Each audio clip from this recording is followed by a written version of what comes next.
I think that the way that everybody got behind Leicester last season was just something that I'd never witnessed really in football before.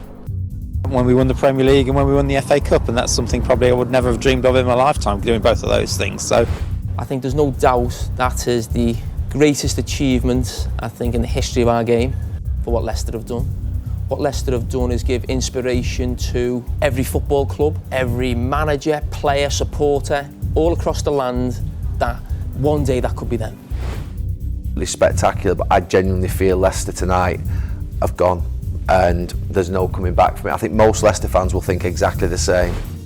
I want to say one thing about Leicester. If you'd have told me 8-10 years ago that Leicester would win the Premier League, win the FA Cup, win the Community Shield, and then get relegated a few years later, I'd have taken that. I'd have bitten your hand off and it would have been a miracle. So Leicester City made history when they won the Premier League in 2016. A true underdog story, beating 5,000 to 1 odds to become champion. But post-2016 was a different story for the Foxes. Financial issues, a helicopter tragedy, and inconsistent results caused a massive downfall for a team that was once on top of the world. So how did Leicester City go from being Premier League champions to relegation to being back in England's top flight? Leicester's run in 2016 was impressive, not just because they played unbelievable football, beating teams that had spent hundreds of millions of dollars, but more because of where the club was just 8 years prior. On May 4th, 2008, Leicester drew with Stoke City 0-0, but it was not enough to save the club from relegation. A dark moment for the club as they had dropped to the 3rd tier of English football for the first time in their history. Ian Holloway was sacked and Leicester were in disarray. But Holloway's replacement was Nigel Pearson. And from this moment, Leicester went on a meteoric rise. Pearson led Leicester straight to the League One title, leading the division for much of the season and also going on a club record 23 league games unbeaten. They clinched their return to the championship with 3 games remaining in the season, defeating Southend United 2-0 on the 18th of April 2009. Leicester's first season back in the championship was also successful under Pearson. Pearson showed his ambition at the beginning of the season by announcing that his team would not just settle for consolidation, but that it would be aiming straight for the playoffs. The Foxes finished 5th in their first season back in the 2nd tier and made the playoffs for the 5th time. They played Cardiff City in the semi-final and showed a fighting spirit to come from 2 goals down on aggregate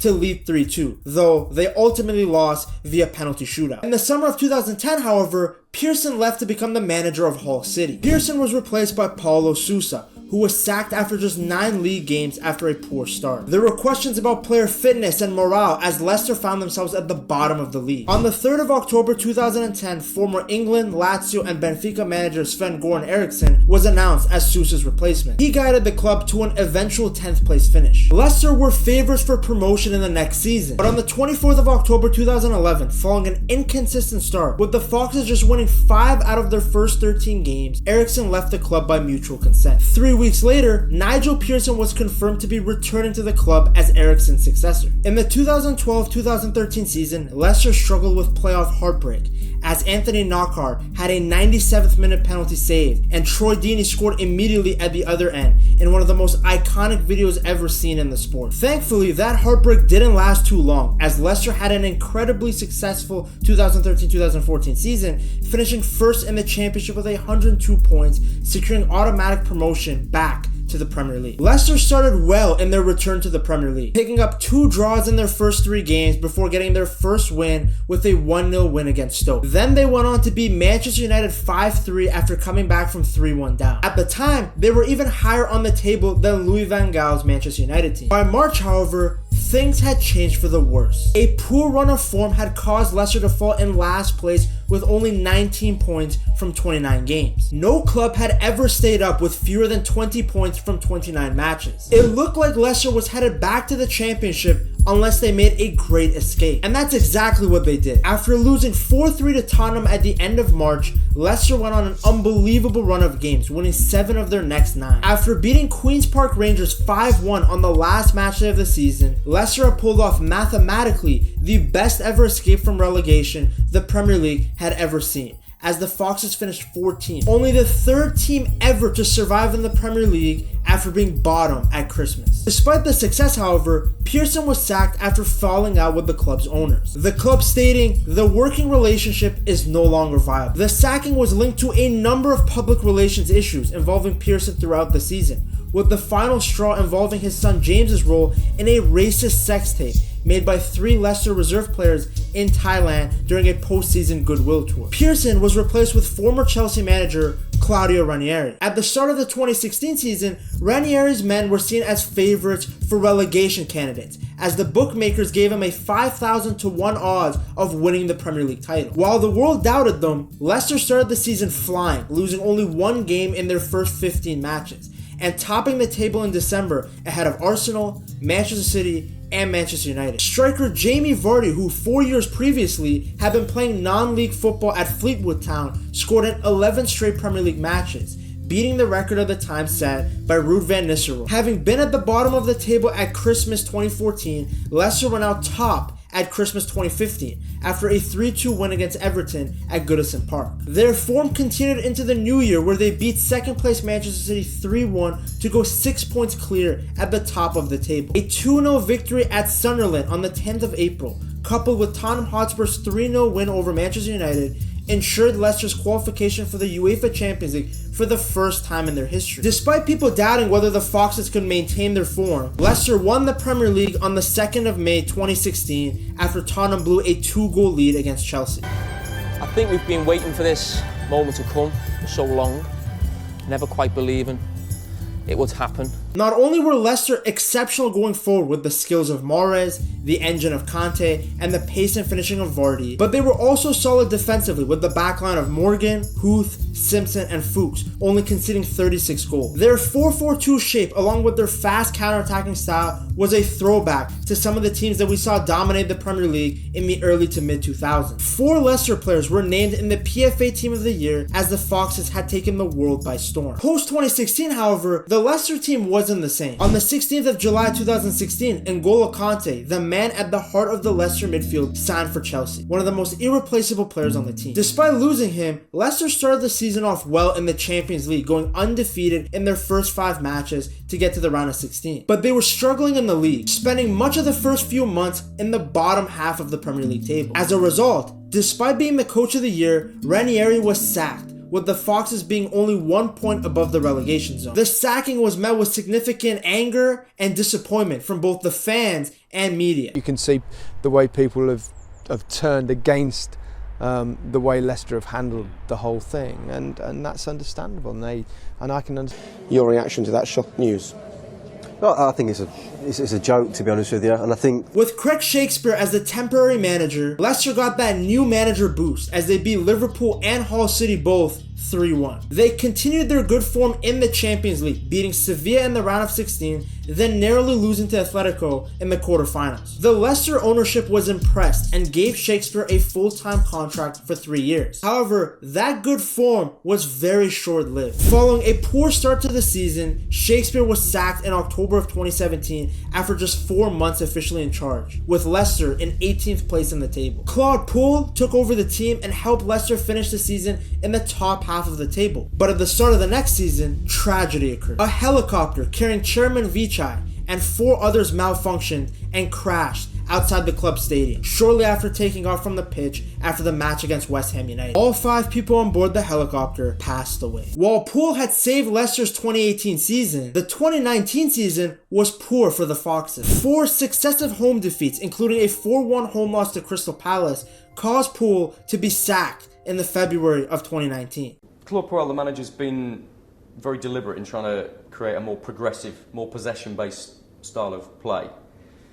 Does that suit your style of play? Brendan Rodgers was the replacement and helped the club finish 9th. Sound familiar? Under Rodgers, Leicester looked to be improving. They started the 2020 season picking up 38 points from their first 16 matches, which included an 8-game winning streak from the 19th of October to the 8th of December. They absolutely slapped Southampton 9-0, making history, and even reached the semi-finals of the Leagues Cup. But despite their fantastic start, their form dropped off towards the end of the season, as the Foxes only won 2 of their next 9 games after the league resumed due to the coronavirus. coronavirus. 3 defeats in their last 4 matches caused them to slide to 5th place. Keep in mind, this was still Leicester City's 2nd highest ever finish in the Premier League, but given the fact that for the majority of the season they were in the top 4, Europa League seemed like a disappointment considering they could have had Champions League football. Rodgers looked to be the right man for the job as Leicester won the FA Cup in May of 2021, their 2nd major trophy in the space of 5 years. Yuri Tielemans scored the only goal as Leicester defeated Chelsea at Wembley Stadium. Leicester continued their form, winning the Community Shield in August of 2021, showing their good form from the season before was no fluke. While their performance in the group stages of the Europa League was disappointing with them finishing 3rd, their transfer to the newly established Conference League was a blessing in disguise. Leicester ended up getting all the way to the semi-finals in the competition,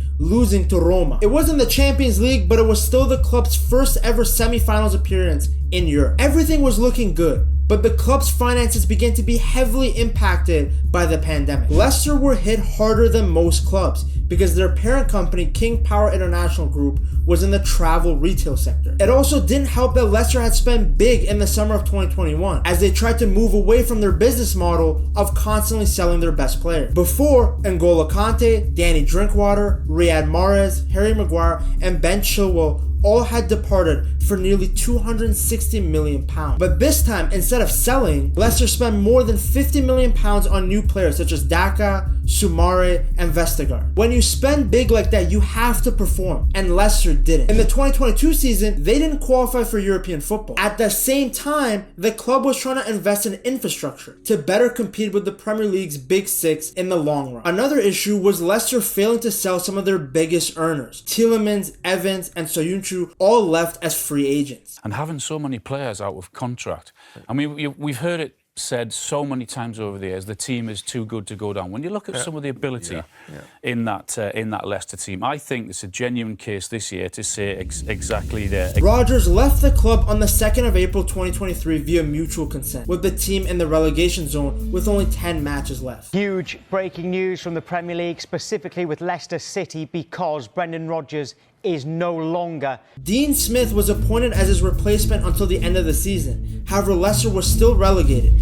ending the club's 9-year stint in the Premier League. Well, he's not really been able to turn the tide, has he? 6 games in charge, Dean Smith, 1 victory, but it's 1 in 14 for Leicester City, so this is not a new... They were only the 2nd Premier League champion to be relegated. With Leicester in disarray, Enzo Maresca was appointed as the club's new manager in June of 2023. He's been very businesslike as Enzo Maresca. He's needed to motivate a side that came out of the Premier League with a bit of a whimper and get established presences on board, which is what he's done. Under Maresca, Leicester started off wonderfully, winning 13 of their first 14 games. While their form was more inconsistent towards the back end of the season, Leicester did win the league, getting promoted back to England's top flight. It's been a bit of a weird one because they were early doors, mate. They were just battering everybody. Yeah. They were flying, and I thought, right, this is going to be done for Christmas. And then there were a couple of little bumps along the way, and they seem to have stabilised it over the last, let's say, month or so, and they're now over the line and they've got it. Jamie Vardy did not look like a 37-year-old as he once again finished the season as Leicester's top goal scorer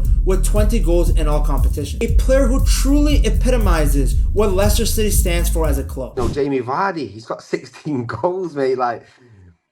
He's still scoring goals. I know he's 37, but... Right behind him, Mavididi with 13 goals. What he's always wanted, you feel, is a home. Very much had that with Leicester, which meant that you could get the minutes under your belt first and foremost, which then brings about the consistency, which is what he's done. He's got a skill set that would suit the Premier League. He's got a skill set that has lit up the Championship. And Dewsbury Hall with 12. Dewsbury Hall has been so good that he has attracted the attention of a number of clubs, including Arsenal, Tottenham, and Brighton, with his 12 goals and 14 assists. A technically gifted player who the fans love as he came up from the youth academy, meaning he has seen it all when it comes to the rise and fall of Leicester City. Feeling when I was here, the club was lower down in the leagues, and I've seen them progress year by year. While Maresca Ball isn't universally loved by the Leicester fans, they did have the second best attack in the league with 89 goals in 46 appearances. Very impressive considering Leicester had lost their most creative attacker, James Maddison, to Tottenham in the summer. Defensively, Leicester were fantastic as well, only conceding 41 goals. It helps having a solid goalkeeper like Mads Hermansen. But we've gone for Mads Hermansen, the goalkeeper, who potentially, if he'd been there last season, they wouldn't even been in the Championship this season? There is. I mean, that's a wonderful hypothetical.